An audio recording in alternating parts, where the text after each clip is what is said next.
Today on Monson Made This, we're hanging out with my shroom mates.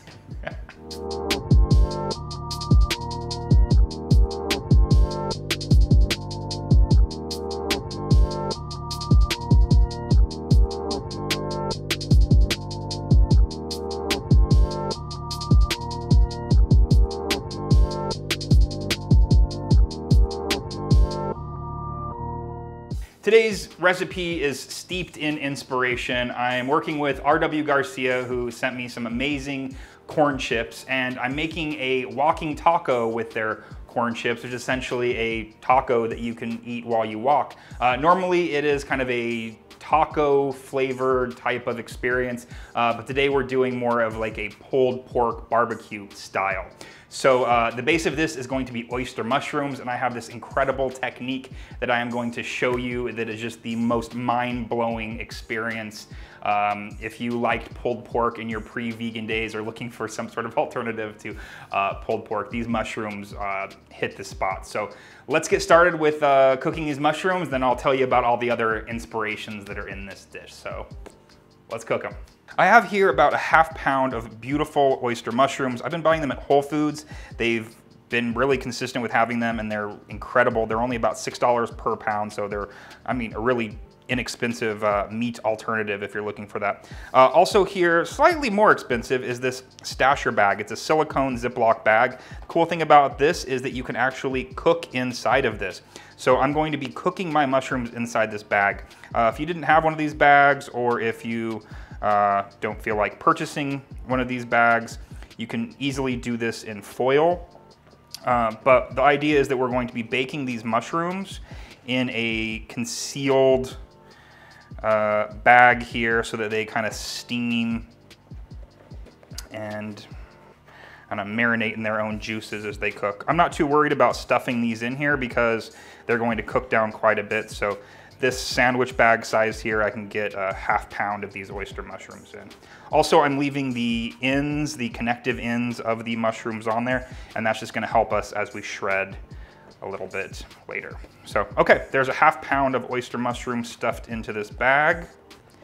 They do make a larger size. I would recommend doing a little bit more than a ½ pound of this recipe because these mushrooms are so good.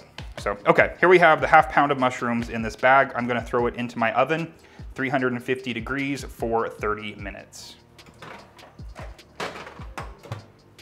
I'd mentioned that this recipe is steeped in inspiration. So I get these amazing blue corn chips from RW Garcia, and my wheels start turning. Okay, I wanna be able to make this sort of walking taco with the blue corn tortilla chips, and then I developed this recipe for these oyster mushrooms, and suddenly I'm like, okay, blue corn tortilla, oyster mushrooms, blue oyster cult. So we need some sort of like cultured item, and I'll get to that in just a minute. And so we have blue oyster cult, right? And what's their big song? I think maybe their only song is Don't Fear the Reaper. So I come up with this Carolina Reaper barbecue sauce. It's brilliant. Blue oyster culture with this amazing barbecue sauce. So anyways, I'm gonna show you how to make this Carolina Reaper barbecue sauce. It's Carolina style, really acidic. So let's get into that. Here I have the ingredients for my Carolina Reaper barbecue sauce. So I have garlic powder, onion powder, salt, mustard, brown sugar, ketchup, and apple cider vinegar. I'm gonna start assembling things in here, and then I'm gonna put it onto the stove to simmer. The mustard has a tendency to stay a little bit chunky, so I'm going to try to break up those chunks in this vinegar first, because if you just add the mustard to the sauce as it is, you're gonna get mustard chunks, which still tastes fine. But this barbecue sauce is really great. It's got a nice punch from the Carolina Reaper. Obviously, you could not add it if you don't like spice, but it's got a nice punch from the Carolina Reaper, and it's just a really acidic, because of all of the vinegar here, a really acidic sauce, which is nice because the pulled pork that we're making here with the mushrooms is kind of fatty.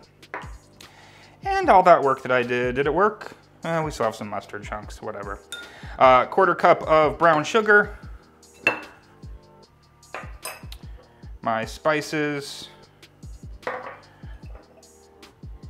And lastly is the ½ cup of ketchup. I'll have the full recipe posted below, and it'll be linked on the website. So let's try our best to mix this around a little bit, and then I will meet you at the stove so we can get this heated up. I'm going to put my pan here on medium heat. You just need a small saucepan for this. And I'm going to add the sauce. So this needs to come up to a simmer. Keep an eye on it. It does have the sugar in it, so you don't want it to stick to the bottom. So you want to kind of stir it along the way. And you want to get this up to a little bit of a simmer, turn it down to low, and let it go for about 5 more minutes. And the flavors will just marry together and it'll reduce slightly. Almost forgot my Carolina Reaper sauce. This stuff is pretty hot. You could use any hot sauce that you like. I'm just trying to stick to the theme here. So this has been cooking for just a couple of minutes. I've kept my eye on it. As you can see, it's starting to simmer and bubble. So at this point, I'm going to set my timer for 5 minutes and just let it continue to simmer on low. 5 minutes are up. This has reduced. It's come together. It's beautiful texture and consistency. So I'm just going to turn it off, set it on the back burner, and let it cool, and make the other elements of this dish. My mushrooms are still cooking. They're about halfway through the baking process. I just made my barbecue sauce. It's hanging out there cooling. The sauce, the culture part of the inspiration is this cashew cream sauce. Now, I'm not making this in this video, but I have the recipe posted in the link below. Basically, it's just a cup of cashews, a cup of water, blended together with some probiotic, a bit of nutritional yeast, and some salt. I let it hang out in the Instant Pot on the yogurt setting for about 14 hours or overnight. And it's this incredible cultured, cheesy, kind of like a cream cheese meets a mayo sauce, which is just perfect for on top of this dish. So again, I'm not making this now, but you need to make this if you make this dish. So one more thing we need to make is the rub. There's a dry rub that goes onto this pulled oyster mushroom. So let's make the rub now.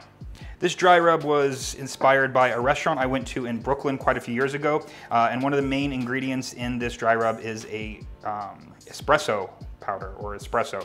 So I'm gonna be mixing everything from this rub into this jar. I have a little bit of the previous testings of this rub in here already. So I'm gonna be adding, it's about 2 teaspoons of espresso, and a shout out to the Crafty Lumberjacks. They sent me an amazing little tofu magnet and it came in this, and it's been a handy little jar to use ever since.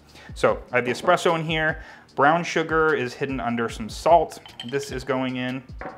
And in here I have cinnamon, cayenne pepper, cumin, and I believe it's garlic powder or onion powder. I forget right now. And this goes in here. And then quite a bit of black pepper. I'm just gonna grind for a bit.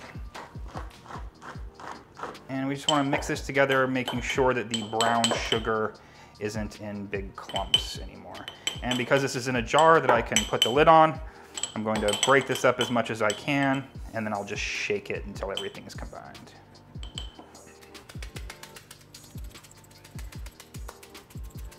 The dry rub is incredible on so many things, so I recommend just making it. Even if you don't make this full dish, make that, put it on veggie. It's just so incredible. The flavor's amazing. Well, that's pretty much all of the other components for this dish. We're just waiting for the mushrooms to finish cooking. I also have some red onion that I have cut up that's gonna go on top to just pull everything together at the end. So yeah, just wait for the mushrooms to cook and then we'll start shredding. The mushrooms are done. They were in the oven for 30 minutes, and I'm just gonna let them hang out in this bag for at least maybe 5-10 minutes to cool down, and any juices that are in here will kind of be reabsorbed by the mushrooms. Now, again, if you were cooking this in foil, do the same thing. Just let it hang out for about 10 minutes. Or I'm sure you could do this just in any type of closed dish. The idea is that you just want these mushrooms to steam in their own juice. So yeah, so 10 minutes, we'll be back and we'll shred them, and then we can assemble and devour this amazing dish. These mushrooms have been hanging out in this bag for about 10, 15-ish minutes. And so I'm just going to dump them onto a cutting board. There might be a bit of juice still in there, but it's all flavor. So remember I said that the harder pieces are gonna help us in our shredding process. So that's where I'm gonna put my fork. And I'm just gonna run the other fork down, and as best I can, just try to shred them up. You want to get rid of any of the sort of like, I don't know, flower petal looking ends. And we're only going to get so far doing this, trying to pull as much of it as we can off, but we might have to intervene with our knife at some point. Actually, it looks like I did pretty well with that. These are a little bit long and slightly sinewy. We're going to be running our knife through these in just a bit to break it up. You can already see this texture, like, come on. If you're saying this doesn't look like shredded pork at this point. And I have to say, the flavor that this reminds me of most from childhood, sort of on its own right like this, is dark meat turkey. I remember having like a leftover Thanksgiving sandwich, and that's exactly what this flavor reminds me of, sort of dark meat turkey. So if you have an end that's just a little bit too, I don't know, it's a little bit tough, you're not gonna be able to shred that, so it's easier just to cut it off, put that in a stock later.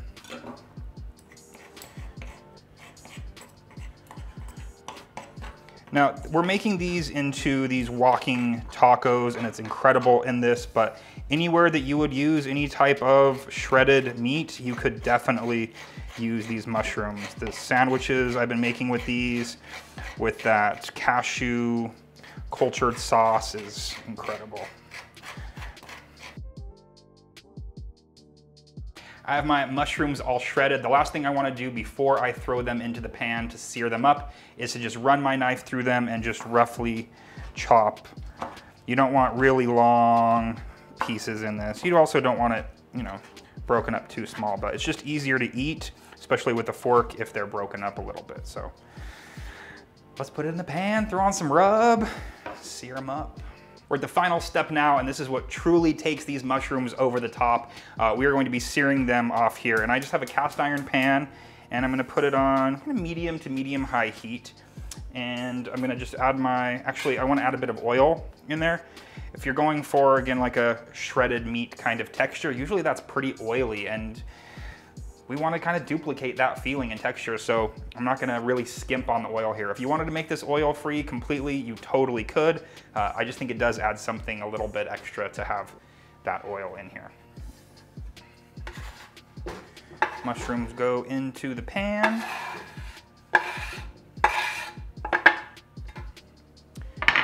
And then for every, I would say, ½ pound of mushrooms here, you want at least a tablespoon of the rub.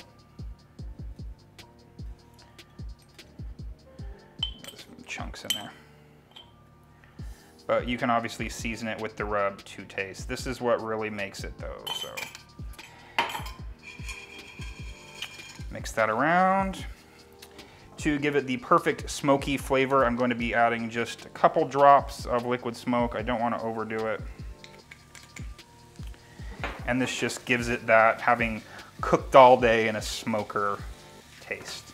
So I just want to toss this to get everything coated, the oil, the rub, and I'm just gonna kind of let it hang out, stirring it occasionally. I really want to get a good sear on these.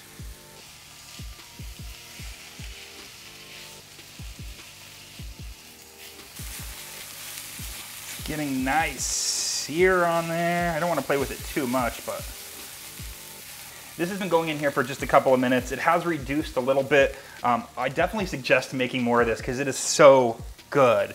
And this is probably 2 servings. You'd get like 2 sandwiches or 2 of our walking tacos out of this. But once you try this, it's a game changer. Even Ben, while the camera was off, was saying like, it smells exactly like meat in here. I guess that's optimal. So, all right, well, this has a nice sear. It's all set to go. Let's make these things. It is assembly time, and remember I said that this was all a blue oyster cult thing happening. So these are the blue corn tortilla chips from RW Garcia. Now, when I tested them, delicious, but the color just didn't really work with the dish, especially for photo purposes. So I'm actually gonna be plating it up with their yellow corn tortilla chips. So I made this cute little paper boat here. If anyone knows where I can get the Fish's Eddy ceramic burger boat, which is no longer available at West Elm, please let me know, because I would really like that. I was hoping to have one of those for this dish, but couldn't find them anywhere. So I resorted to making my own little paper boat here. I have just about maybe a cup and a half of the yellow tortilla, or the yellow corn chips in my little boat here. And I'm just gonna pile on my pulled oyster mushrooms. Look at that. I'm just gonna put about half on here. Remember, this amount of mushrooms, half pound, is gonna probably make about 2 of these, or 2 sandwiches. Just can't get over visually how incredible that looks. I have my 2 sauces. The first one I'm going to start with is the barbecue sauce. And once it was cool enough, I just put it into this squeeze bottle. Give a nice drizzle of that on there. My creamy sauce, which is kind of a sour, I don't know, sour cream, mayonnaise-y, cream cheese type of sauce. And we're gonna top that off with some red onions.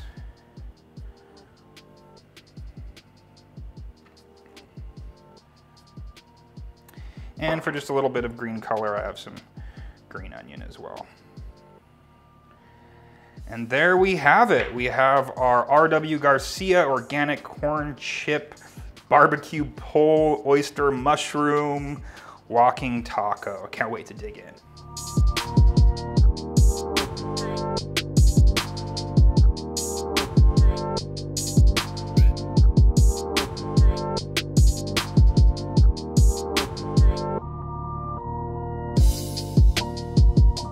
I am so ready to dig into this thing. You don't even know. I had to wait so long for glamour shots to be taken.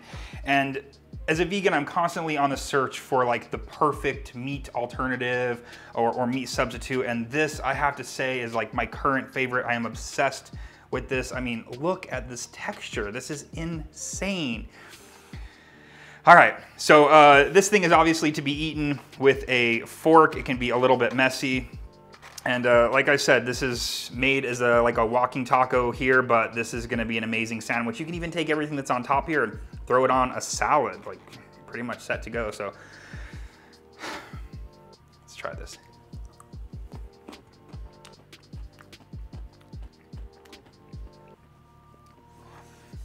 I think the texture is absolutely incredible. That barbecue sauce is so spicy from that Carolina Reaper pepper sauce that I put in there, and it's cooled off by that amazing cultured cashew cream sauce. And all these recipes are posted below, so make this, make components of it. The thing that really brings the mushrooms up to the next level is that dry rub, and so I suggest putting that literally on everything.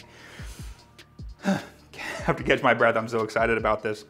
All right, well, I hope you make this or make the components of this, at least make those mushrooms. I will be back next week with another video. Full recipe is linked below. I also have a bit of a blog post that I'm gonna be putting with this, just kind of about my mushroom journey here. So definitely check that out. Also follow me on Instagram at Monson Made This, and just check out the rest of my website, monsonmadethis.com. Tons of recipes, great information on there for you if you're just transitioning to veganism or you're looking for some new ideas about vegan recipes. So I will see you next time. You have a great week, and yeah. See you then.